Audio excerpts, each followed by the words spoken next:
ఇంత మంచిగా రెడీ అయ్యారు, ఎక్కడికి వెళ్తున్నారేంటి? సంక్రాంతి వస్తుంది కదా, అందుకోసమే. సంక్రాంత అంటే? సంక్రాంతి అంటే ముగ్గులు. సంక్రాంతి అంటే ఇంటింటికి తిరిగే హరిదాసులు. సంక్రాంతి అంటే సరదాలు ఆనందాలు. సంక్రాంతి అంటే భోగి పండ్లు. సంక్రాంతి అంటే గాలిపటాలు. సంక్రాంతి అంటే రైతన్నల పండగ. సంక్రాంతి అంటే ఇంటిల్లిపాదికి కొత్త బట్టలు. సంక్రాంతి అంటే తెలుసు కదా, మనందరి పండుగ. సంక్రాంతి అంటే భోగి మంటలు. సంక్రాంతి అంటే పతంగుల పండగ. సంక్రాంతి అంటే గంగిరెద్దులు. సంక్రాంతి అంటే ఆటలు పాటలు సందడి. సంక్రాంతి అంటే పల్లెదనం పచ్చదనం.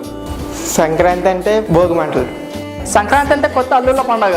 సంక్రాంతి అంటే రుచికరమైన పిండి వంటలు. మీరు చెప్పినట్టు ఇక్కడ అలాగా జరగట్లేదు.